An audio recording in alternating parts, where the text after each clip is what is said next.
Hey guys, Kev here, and I want to talk about three American-made knives today. Very different in terms of price range, in terms of build quality, in terms of, the type of knife that we're talking about here. Yet, they're all very similar in the fact that they're all flipper-only knives, right? Um, and yeah, so I want to talk about these. Basically, I'm going to count these as my reviews on these knives. I've carried each of them except for this one. This is a custom knife, full hand custom knife by TJ Fisher. This is NAF Sergeant's knife, so shout out to NAF Sergeant. But I wasn't going to carry it. It did not leave my case once I unboxed it. I hope you guys understand that. It's a $1,200 knife. That's not mine. Plus, it's a little bit weighty, and it's right-handed, so it would go in my back left pocket, and I'm not going to risk marring it up or anything, even though it looks like NAF has done a pretty good job himself. Yeah, so this isn't really a review on this guy. It's more of an overview. This one I've carried a good bit. Steve is the dude who loaned this in to me. Shout out to Steve. This is a knife that I actually wanted to buy when they came out. I'm a fan of Medford's sort of build. I don't know how to explain it. The aesthetic of Medford's. They just have this sort of finish to them. This sort of, I don't know how to explain it. It's really cool. You could tell it's a Medford, even when it's not. This isn't even a Medford. This is a Vehement Knives Mongrel. I still haven't looked it up, but I'm positive that's the knife. And I think these were like $450 or $500 on DLT trading. And once they were gone, they were gone. But these were OEM'd by Medford. And you could just tell by certain aspects, and we'll get into that. But I actually enjoyed carrying that one a little bit. There's some downsides, but it's a good EDC knife, I think. Then there's the ZT0990, which is an absolute just travesty of a knife. I have no idea what Kershaw and ZT are doing. I think they're just going for a different market at this point, and we need to just, accept it. And if you are that market, awesome, right? But this knife is just, I have no idea what they were doing. It has, we'll get into it. Anyway, let's start from the top. The most expensive knife, $1,200, $475, $500 right here. And I didn't look this up either. My guess is it's around the $250, $300 mark. And for that, my goodness. So let me put these aside, and then we'll get into them. So this is the TJ. This one's going to be quick. This is the TJ Fisher Cobra model. NAF Sergeant had this built. Again, it's $1,200 in this configuration. I don't know what makes it $1,200 over the standard sort of $950 price point they start at, because you don't have any fancy mokutai or dokutai or dogshit pie on here. The clip and everything is just titanium. I don't know if this finish right here is the reason why, because it's really cool how he finished the edges or whatever. I believe it's 154 cm. It has a little bit of a hollow grind. It's a pretty thick stock. I mean, it's beefy stock to begin with. And that hollow grind is not very deep, so you don't have the thinnest edge there. But you have a good edge on it. It looks like a nice mirror polish. One thing I really don't like about this knife is the lock bar. First off, there's no insert in there. And as soon as I put any pressure down on my hand, just gripping the knife, I can feel the lock bar just squeezing in, and see that? As soon as you apply any pressure, it just keeps going over and over. And I've tried to avoid it, but no matter the grip, as soon as you put any pressure down, it happens. It's unfortunate. I don't know what you would do to combat that. I guess a lock bar insert would help that. Now there's no lock rock. I mean, no, nothing. It's very solid. So yeah, I just smacked a $1,200 knife on the table, but what are you gonna do? I don't know why it's so susceptible to that. And you know what?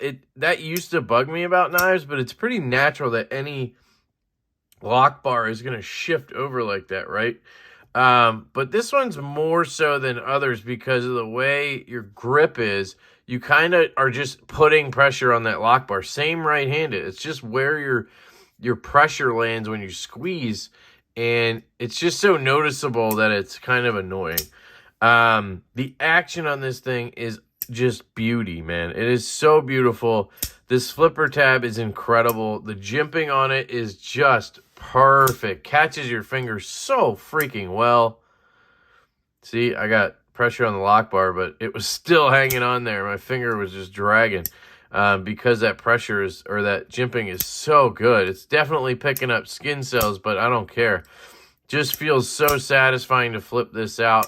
Left-handed, same thing. It's just really good. The detent is perfectly tuned, guys. There's no failing this knife.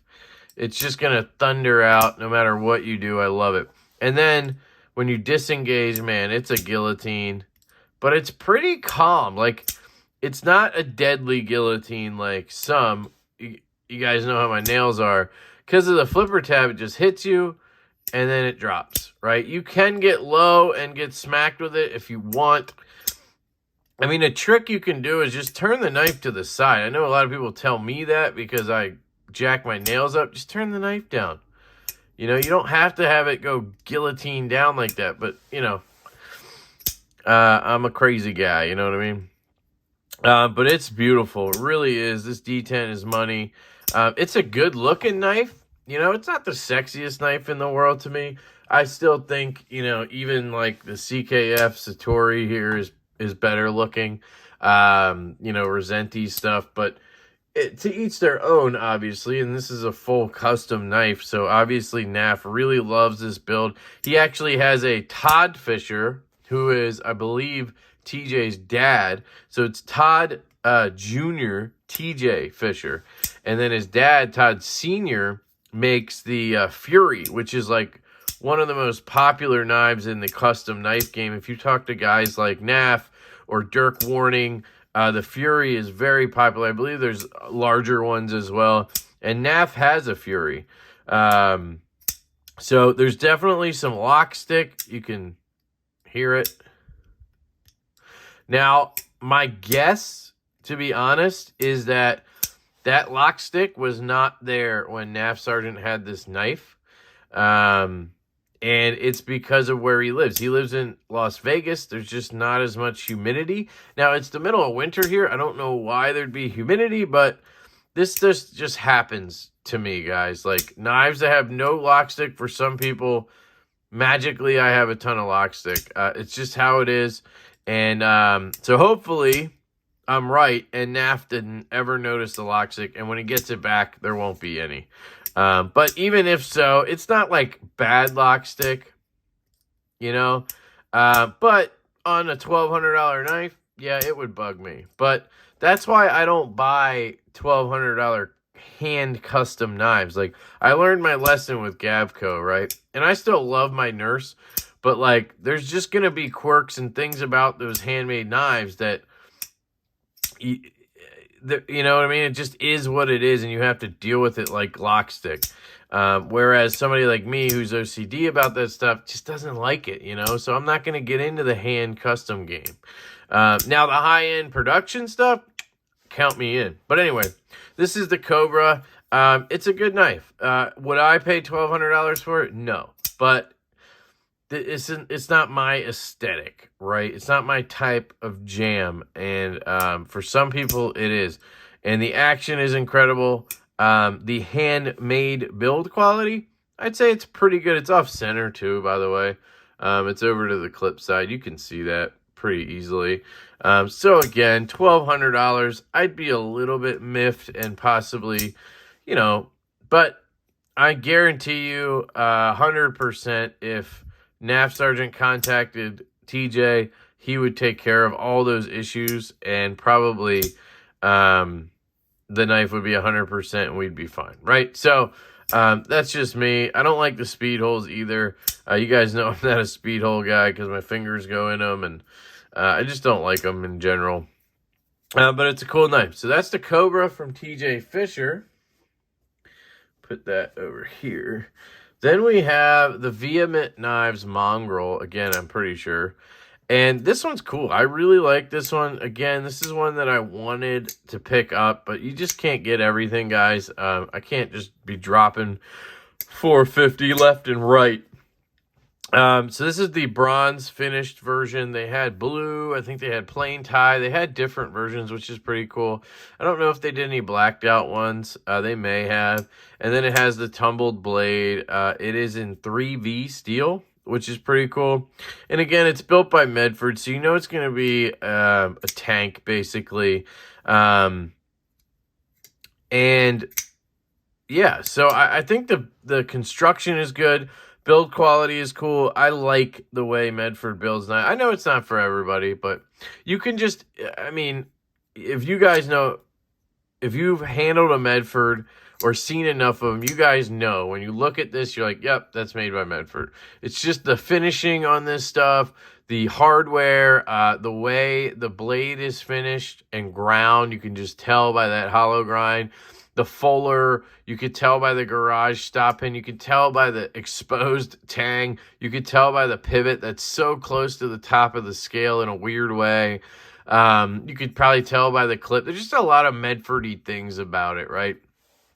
Now, I do want to point out this flipper tab is enormous, and it catches you at the end here. So it's interesting. It's kind of like that TJ Fisher where it does catch you pretty good. The detent on this one is lighter than I would want, but it fires out. I mean, it doesn't fire out, but it locks up every time. So I can't really complain about the detent, to be honest. I will say that Medford tends to be sort of all over the place with their detents. So there could be some people out there that have ones with light detents and others that have super stiff ones. It's just how it is. The lock bar on this one, again, a Medford trait, is pretty stiff. It just doesn't feel like you're moving it out of the way. I know that's sort of a weird way to say it, but it just doesn't have a lot of spring to it, if that makes sense. It's just a very tight lock bar. And again, that's a Medford-like thing. The Slim Middies all kind of have that as well. But if you get in there and just push it, it gets to the side. Now, because of this giant flipper tab, it's kind of hard to get past it, but you can right there. And it's pretty smooth. It's not like drop shut in any way. There's no lock rock, no play. It'll drop and hit you right there and then just shake it down, right? Now, I haven't attempted to loosen anything or mess with it, but, you know, it feels good. The action is good. It's very smooth. There's no friction in there, no grit or anything. So I actually do like the action on this one. Now, if I owned it, would I love it? You know, probably not, because I'm a sort of drop shut kind of guy. But it's definitely good action, so to speak. The ergos are super comfortable on this knife. I really enjoy the ergos on this one. That clip is pretty flat, so you don't feel it in your right hand either. I love the look of this blade. Now, I'm not a trailing point guy, so that's kind of where it ends for me. If it was a drop point, it'd be cool. Obviously, I prefer something with a lower tip because of the kind of stuff I cut. This kind of sucks, right? And I tried cutting labels, was not fantastic. I actually did flip it over one time and do this. It worked pretty well. You just need to be careful with that. Sometimes if the tip isn't ground properly and you do that, you just end up tearing paper. What else? Let's see. Oh, it's very thick behind the edge. So you can see the stock right here, and you can see that the hollow grind doesn't start. It's not even a hollow grind. Sorry, it's a flat grind. It doesn't even start till right here. And then it comes down to that edge. It is a thick edge, guys. Now, for my type of purposes, cutting into packaging and cutting labels and stuff, it's not that big of a deal. But if you're going to be the type of person who's cutting through cardboard a lot or something like that, not going to be great, right? Again, 3V, so it's not going to be very corrosion resistant with this satin blade, so you need to be careful with that. Again, I'm pretty sure it's 3V. I don't know why I keep saying that, assuming it's 3V. I'm pretty sure. Oh, there, that's why. That's why it says it right there. Can you see it? CPM 3V. Sorry, I know that's weird. Yeah, again, you have that exposed sort of tang thing from Medford. It's because they like to have the pivot up here. And the reason for that is blade to handle ratio. You get a really good blade to handle ratio on Medfords usually because of that. I like that too. And this doesn't bother me at all. Some people, that's really weird to them, right? It carries well. This clip works great. It's tight, but I got it in my back left pocket easily. It carried like a dream. It's a pretty lightweight knife, guys. You would expect it to be heavier, considering there's no milling in there, but it really isn't. It's a good weight to the knife. It's pretty thin. That could be why. There's this interest. Is that just a hair in there? Yes, there was a hair that was bugging me. Jesus. So yeah, overall, I actually really like this knife. It really makes me want to either buy or review a Medford M48, I think it is. The one that they made, the patent one, the general patent one. Because that's a flipper only. It's a little more clean, it's a drop point, a little slimmer. I think it's aluminum scales on that, where I'm pretty sure this is titanium. And again, though, they're like $450, $500, which, you know, Medford's pricing is a little bit high. I mean, we're talking about aluminum. I know it's not that cheap, but still, you know, the Slim Midi I had was like $650. That's just, I don't know. When you can get a Chris Reeve or a Hinderer for $425, it seems odd that they're charging so much more. And you get the same materials essentially. So anyway, that's the Vehement Knives Mongrel, and I really actually like this one. If he did a different blade shape, I think I would probably pick one up. And I mean, that flipper tab's a little pokey, but it essentially carries fine for me. So that's the Mongrel. And then lastly, we have the ZT0990, and this thing is a travesty, in my opinion. You have this carbon fiber, which just is not finished well. It just looks cheap. It looks like the shit they put on Kershaw's, you know, that like fake carbon fiber. And you could see me struggling to flip it. This detent combined with this super pokey flipper tab just hurts. It really does. Now, it does fire out when you do get it to fire, but it's stiff, man. Left-handed, it's stronger left-handed for some reason. There's no pressure anywhere, I don't think, unless this is putting pressure. You have to just grip it and rip it. If you kind of try to just pull it, it really digs in and it hurts. So the detent is just a little too stiff for this knife, and that basically negates your reverse flick. You know, I just got it there, but that was the first time I got it. Yeah, you got to dig in, and the detent is stiff. Right-handed, I mean, it's just so stiff. So it just negates the kind of fun factor of having another deployment method.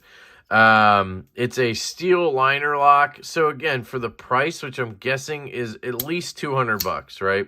Yes, you're getting 20 CV. How is it heat treated? I don't know. I can't speak to that. You're getting a Stonewash 20 CV blade. You're getting steel all over the place. So this is not titanium, guys, for this price. And this sort of chintzy carbon fiber, a sort of budgety deep carry clip. Is that steel too? Yes. You know, it just doesn't scream premium in any way to me. And then on top of it, it's kind of ugly, right? And that's to each their own. I know a lot of people are hyped about the, what was it, the 0999 or something, and that's why they made this one. But ergonomics are, it's a little bit small. You know, I can get a full grip, but it's tight. You can kind of flipper choil it, so it's okay. I will be honest, I carried this maybe twice. You know, it was in back pocket, back left. I didn't even bother to try to flip the clip. I just thought it would be horrendous on this side with this steel here. You know, the centering is good. You know, the closing action for this detent is pretty good. You know, is it the worst knife in the world? No, I don't want to sit here and act like that. But it just seems like a novelty-ish sort of Kershaw knife that should be like $100. You know, yeah, it's 20 CV, but they have bare knuckles in 20 CV for $100. So it just feels like something like that. I'm not sure why it's in the ZT lineup and has what probably is the price point. Again, can't proclaim that because I didn't look it up, but again, 200 plus is probably my guess, and it's just not worth that. I'm one of those people who really wants to see ZT just, I don't know. For me, it's not even about getting back to your roots anymore. Now it's just like finding yourself, you know? Just do something interesting. Like come out with a cool, you know, carbon fiber with sheep's foot blade, choil, like, I guess everything I want, with a hole for deployment. I don't know. I can't tell them what to do. Or, you know, do some Sienkiewicz designs again. I really liked Sienkiewicz designs. The 0450 was one of my first, like, knives. And one of my first more premium knives. So I always have a soft spot in my heart for ZT. And I just want them to succeed. But, like, this is not that, you know? So, anyway, that's the ZT0990. Yep. And the Vehement Knives Mongrel. And the TJ Fisher Cobra. Shout out to NAF Sergeant for loaning this guy in, and my buddy Steve for loaning these two in. Thank you very much. I'm gonna wrap up the rest of your guys' knives in the next couple days. I gotta carry them and, you know, do the reviews. Like, you guys sent me, he sent me 2, but he sent me like 6 knives or 7 knives. It's gonna take a while for me to, you know, properly do a review or overview on them, right? But these are the ones I've gotten to so far. Excellent knives. Let me know what you guys think of these in the comments. Do you want a Medford flipper like this? Or like the M48, I think it's called? Keeps bouncing off. You see that?